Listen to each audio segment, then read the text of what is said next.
US Chess Championship started in St. Louis, featuring all the best American grandmasters, including Fabiana Caruana, Wesley So, Livon Aronian, and the one and only Hans Niemann in the open section, and the likes of Alice Lee, Jennifer Yee, Irina Krush in the women's section. Let's take a look at the most interesting games of the first 2 days. Fabiana Caruana, the overwhelming favorite without Hikaru Nakamura playing, is white against Grigory Oparin, strong Russian grandmaster now living in the United States. And this was an absolutely dominant performance by Caruana.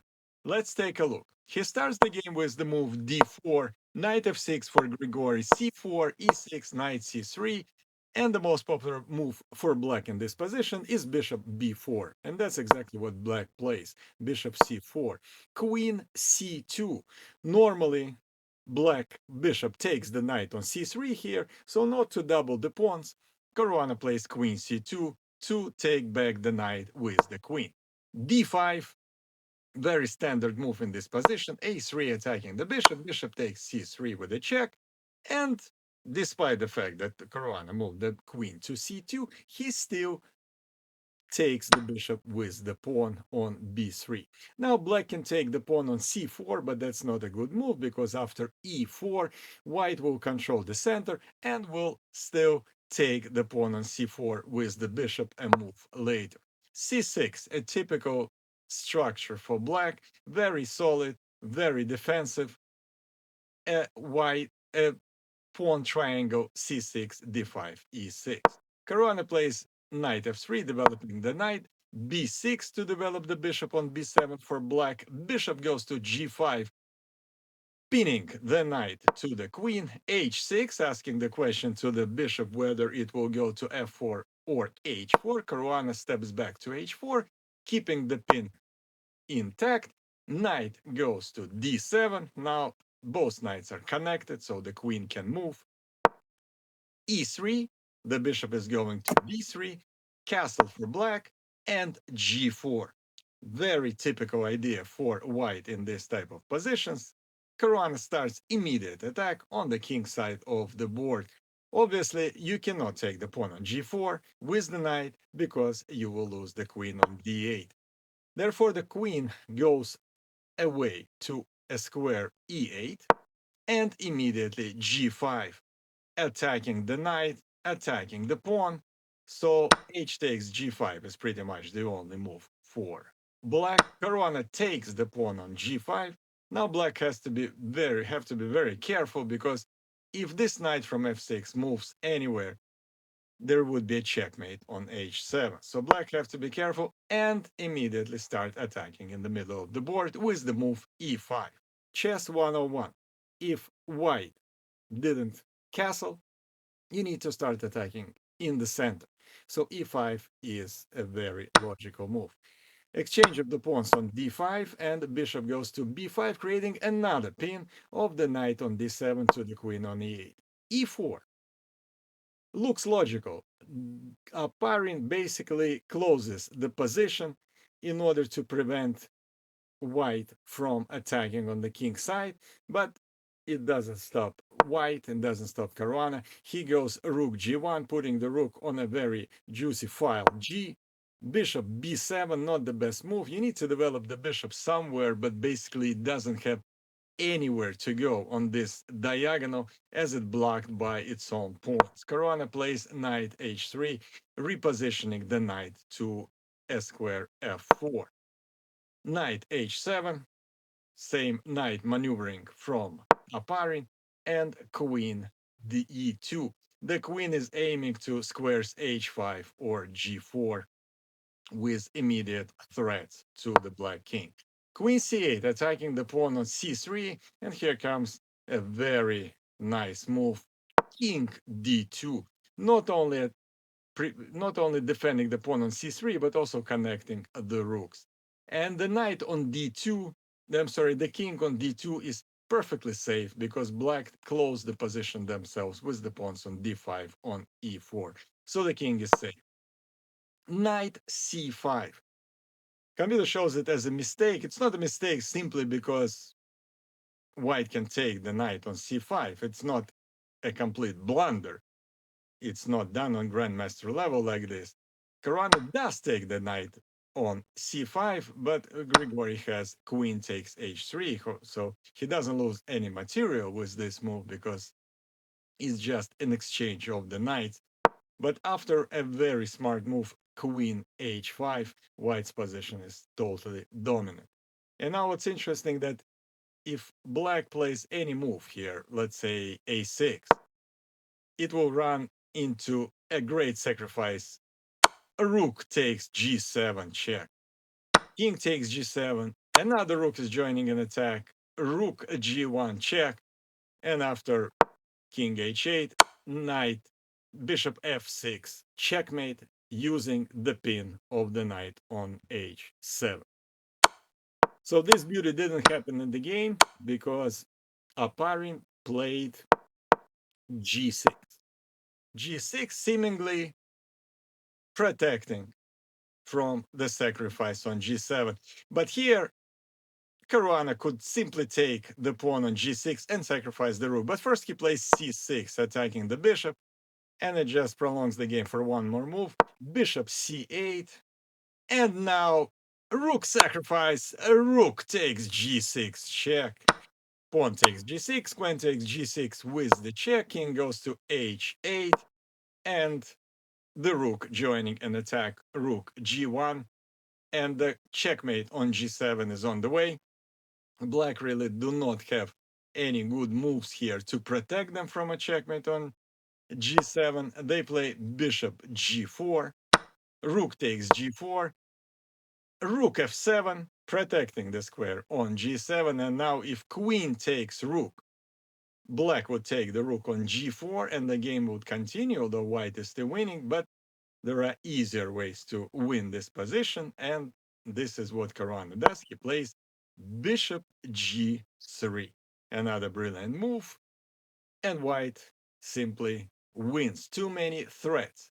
The rook is under attack. Queen on h3 doesn't have pretty much any moves.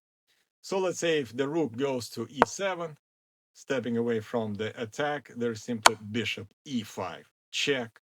The only move is rook takes e5, queen g7, checkmate. So there is no solution in this position for black. Caruana played a marvelous opening game and has a win in his pocket. Another game from day one I want to show you is in the women's section, and the game features two favorites of the tournament. Irina Krush playing white and Alice Lee playing black. Irina starts with English opening c4, e6, d4, d5, knight c3, knight f6, exchange variation, c takes d5, e takes d5, something that I absolutely don't like playing for black against this variation. The game becomes kind of boring for black, and white simply continuously dominating this type of positions. Bishop g5, bishop e7, e3, h6 attacking the bishop, bishop goes back to h4, bishop g4 attacking the queen, and queen goes to c2. Castle for Alice Lee. Irina develops the knight on e2, queen d7, bishop takes f6, bishop takes f6. Now black have an advantage of two bishops, but white position is still a little better. After knight f4, the pawn on d5 is under attack. c6 has to protect that pawn, logical move, and bishop goes to d3, the battery created on this very nice diagonal. Alice Lee plays queen d6 to opening the square d7 for it's for her knight. h3 attacking the bishop. Bishop goes back to d7. Now the knight cannot develop to d7. It would have to get into the game maybe through a square a6. White's position remains slightly better. They play knight h5. Bishop goes back to d8. Alice didn't want to exchange the knight for the bishop. Castle for white, and a bishop c7, a battery created on the diagonal. Queen h2 is a checkmate. Obviously, Irina sees it and plays f4, blocking that diagonal. c5. That is a mistake. And the reason it's a mistake, there is a very long, actually, combination. And starting with d takes c5, queen takes c5, and now the move b4, which is very difficult to find because basically white gives up any of those pawns, and this one was the check, but this position, believe it or not, is totally winning for white. Irina didn't go for this difficult variation. She just went more simple. Queen f2, repositioning her queen to the king side of the board to attack the black king. c4, bishop is under attack, so bishop goes back to c2, and g6. Logical move at the first glance because it blocks the diagonal for the bishop. It also attacks the knight, but it creates a lot of weaknesses for black, I'm sorry, and Irina plays e4. e4 immediately crushing black's position, sacrificing the knight on h5. Alice takes the knight on h5, and here is the pawn march. e5 attacking the queen, opening the diagonal for the light square bishop. Queen goes to c6, f5, the march continues. White's position is totally dominating here. Rook d8, queen g3 check, king f8 and f6, and now black king is in the cage. It has pretty much no moves, and white is winning because after bishop e6, here comes bishop a4, and black loses the queen because if the queen moves away to, let's say, b6, queen g7 is simply a checkmate. So after bishop a4, it's already clear that Alice is going to play the rest of this game without a queen. Bishop b6, and here black attacks the pawn on d4. It's an important pawn, and therefore Krush doesn't take the queen on c6, but first protects the pawn on d4. Very solid. Rook d1. Alice plays king e8.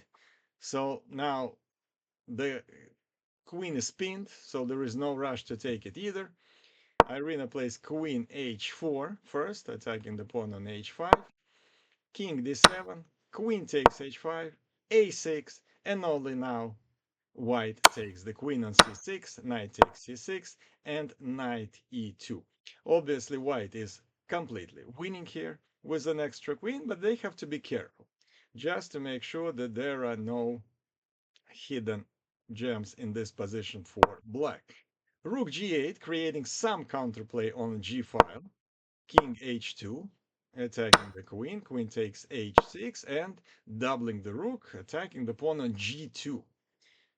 But here comes g4, simply cutting any ideas for black. White's position is totally dominant. Bishop a7, queen h4, and b5. Alice is known for playing pretty much any position till the end. She never resigns, she never gives up. She always plays till the end and asks the opponent to actually win the position and don't give anything easy. b3, c3, a3, a5. Why don't want to take the pawn on c3? Because the pawn on d4 remains under attack, and that's an important pawn because if the pawn on d4 falls, then the pawn on e5 and the pawn on f6 become very weak.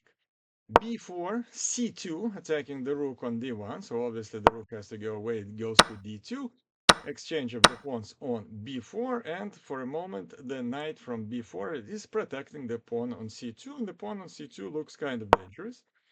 Queen g3, knight goes back to c2. Again, why don't want to take the pawn on c2? Because the pawn on d4 is under attack. So Irina goes queen a3, trying to penetrate into white's position with the move queen d6, which would be devastating for black. Therefore, they play b4, protecting that square d6, queen a4, b3, queen takes b3, and attacking the queen, activating the rook on the b file, rook b8. But in the meantime, the queen, white's queen just devours all the pawns. Queen takes c2, rook g8, rook b1. Well, here I would say that Ellis could have resigned already, but the game still continues. Bishop b6, queen a4, rook a8. The queen is under attack.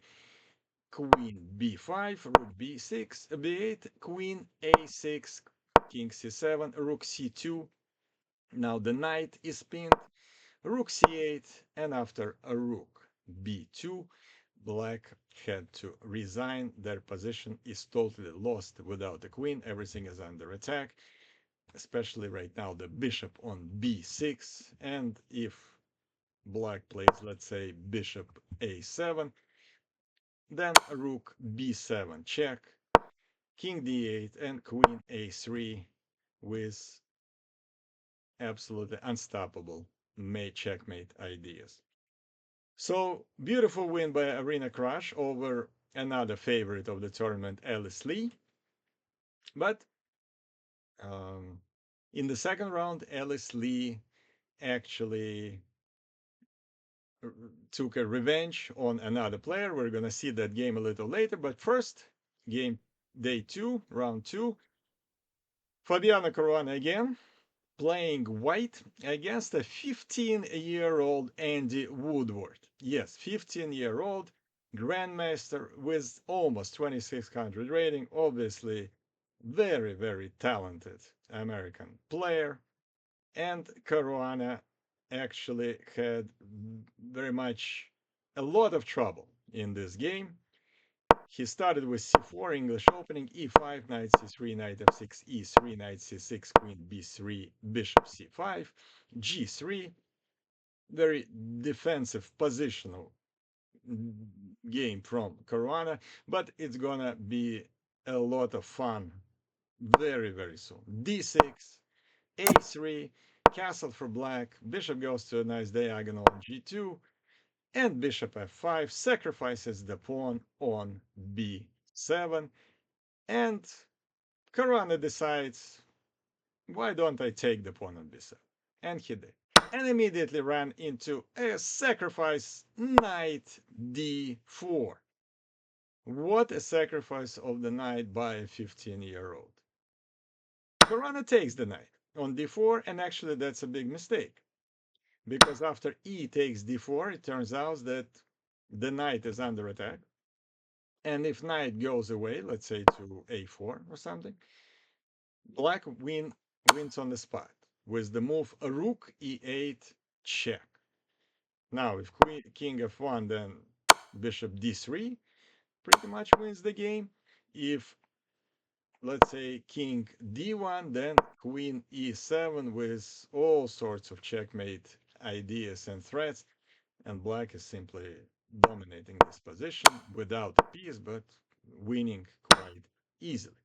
So in this position, Caruana has to give up the knight, plays queen f3, bishop g4 first, attacking the queen. Queen goes away to d3. Now black takes the knight on c3, pawn takes d3, rook e8 check, king f1.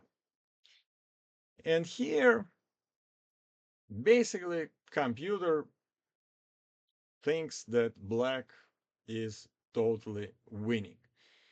And their position, in fact, is dominant. But Caruana had other plans. He actually made a very interesting idea. He had a very interesting idea here. After knight d7, knight goes to e5.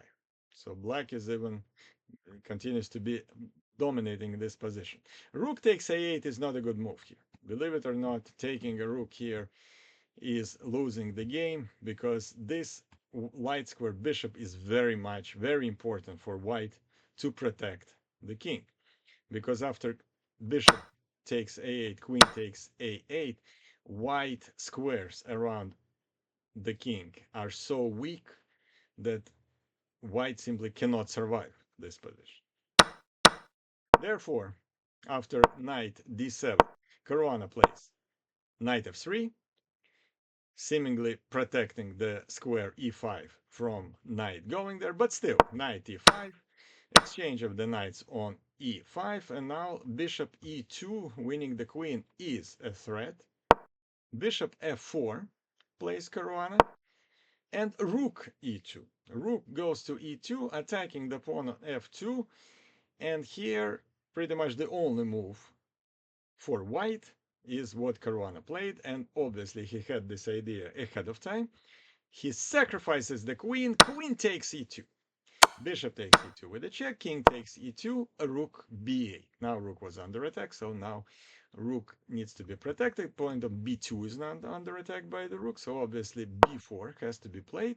Bishop goes away to b6, and what we have here is the position where Caruana has a rook and a bishop and actually one more pawn for the queen. Seemingly, black is still much better. They have an extra queen, but to win this position is going to be a struggle. It's very difficult to break through. White pieces are very well coordinated here. Bishop c6, queen f6 attacking the pawn on c3. Obviously, it has to be protected by the rook. Rook d8, rook e1, queen f5, h4. Again, everything is very solid. Everything is protected. All the pawns are protected. Bishops are very active. And it's very difficult to understand how black can improve their position. Woodward, of course, is trying. h6, bishop e3, exchanging the bishops. And queen goes to c8. The idea is to reposition the queen to a6 and try to win the pawn on a3.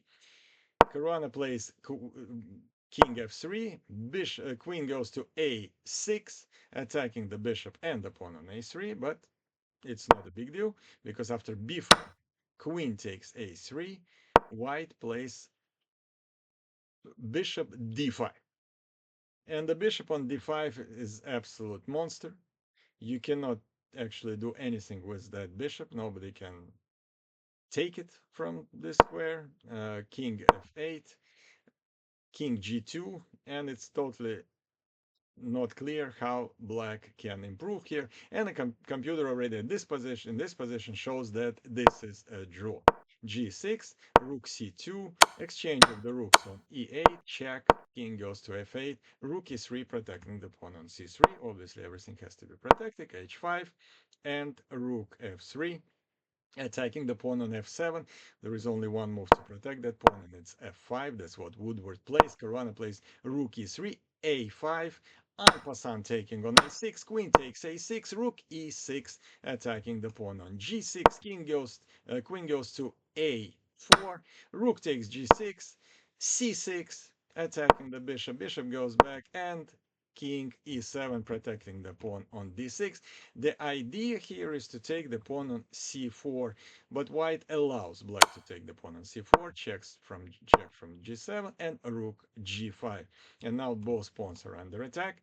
f4, nice attempt to break white's pawn structure. Not good to take here. It's not good to take here on f4 because you have like 3 isolated pawns. Instead, g4, exchange of the pawns on g4, and now finally queen takes c4, which was the whole idea. But here is a passing pawn h, which is very dangerous. h5, queen takes c3. Now seemingly black have even more material advantage, but h6, and the pawn is just going forward. Queen h8 is pretty much the only move to stop it. Rook h4, queen h7, and bishop takes c6. This is a draw. Nothing can be done from either side. So the game ends pretty quickly. King e7, bishop f3, queen g6, check, king h2, queen c2 attacking the pawn on f2, therefore h7 is not good. Rook takes f4, queen takes f2, check, king h3, queen d2, do not lose a rook here. King g4 protects the rook, and here comes queen takes f4. sacrificing the queen. Obviously, this is a draw, and this is the theoretical draw. Why this is a draw? Because after king takes f4, we can see that the promotion square is black for this pawn, but the bishop is light square. So as long as black queen gets to the square h8, white cannot win this position, and king f7, king f5, king g8, king g6, king h8. And the king is simply going to go back and forth, and nothing white can do. So Caruana doesn't waste any time, plays bishop d5, and that's a stalemate. Black has no moves. So it's a draw, and Caruana barely survived this game, brilliantly played by a 15-year-old Andy Woodward. Last but not least, on day two, I want to show you the game as promised by Alice Lee, who was crushed by Irina Krush in the first round. And now Alice Lee is playing against Jennifer Yu, and obviously wants to take revenge for the loss in the first round. And speaking ahead, she played a brilliant game. She starts with the move d4, d5, knight f3, knight f6, g3, e6, bishop develops to g2, bishop e7, castle, castle, c4, a5, not the most popular move here, but why not? Knight goes to central square on e5, c6, again we see this triangle, very solid for black. Knight develops to c3, knight d7, and e4, and white attacks black's center from all different directions. We have d takes c4, knight takes c4, and b5 attacking the knight on c4. It has to come back to e3. b4 attacking the knight again. Knight goes to a5, and bishop a6 attacking the rook. Every single move by black, they're attacking something. Rook e1 and bishop b5. b3, just to make sure that the queen can move and the knight on a4 is not going to be unprotected. Queen c7, knight c4, and e5 strike in the center of the board by Jennifer Yu. Knight takes e5, not the best way to take it. Exchange of every single e5, queen takes e5, and here bishop b2. So black allowed white to develop the bishop with the tempo and put it on this very nice open diagonal. Queen has to go back to e6, connecting the rooks for Alice Lee. Jennifer Yu plays rook d8. This position is pretty much even. After attacking the knight, knight goes to a nice square on d5, and bishop e4. The battery is connected and attacking the pawn on h7 with the bishop. Obviously, very logical move, g6. After g6, white plays knight c5. Alice remembered that she has a knight on a square a4 that didn't move for many moves. After knight c5, queen goes to g4 and e6. This is the first move that Alice Lee basically says to her opponent, I am ready to fight. Bishop on b2 is getting opened. This is a sacrifice of the pawn. To take it is very dangerous. f5, not the best move, but looks at least logical on the first glance. Bishop goes back to g2, f4. And black actually creates some counterplay, and their position looks very active, but in reality, their king is just too weak to survive. Knight d7, f3, attacking the bishop. Bishop has to retreat, but actually it doesn't. h3, attacking the queen first, so queen is more important than the bishop. So queen h5, and now rook e5, attacking the queen on h5. Now we recognize Alice Lee at her best. She is playing active chess. She's not, she doesn't care about the bishop. She's attacking the queen. The queen, the pawn goes to g5, blocking the rook, protecting the queen. And Alice Lee plays rook takes d5. What a sacrifice. Rook takes d5. Pawn takes d5, queen f5. sacrificing the bishop on g2. Now, if black takes g2, the bishop on g2, the winning move is queen e5, and there is no defense from a checkmate on g7 or h8. So white is winning. Therefore, Jennifer didn't take the bishop on g2 and instead sacrificed her own rook and took the knight on d7 with the rook. Rook takes d7. And after pawn takes d7, Jennifer actually lost on time here. But she couldn't find the next move. The position is totally lost. There is no good moves here because too many things are under attack. If she takes the bishop now, then queen takes d5 with the double attack and winning the rook. The best move in this position for black is actually queen f7, but this doesn't really help much either because queen e5 is the winning move, and now again with the same idea, checkmate on h8. So the only move to prolong the game is bishop f6, but after queen takes f6, queen takes f6, bishop takes f6, there is d8 that is a big problem for black. So if they take the bishop on g2, simply d8, and they lose the game. If they take the pawn on d7, then bishop takes f3, and white simply have an extra bishop and easily winning position. So a beautiful game by Alice Lee, couple of sacrifices in a row, and she now has 1 point out of 2. Very exciting first 2 days of the tournament. I hope you like the video. I hope if you like the content, please like and subscribe. And I'm going to be back analyzing games from day 3, day 4. So I hope to see you soon on my channel. Thank you for watching.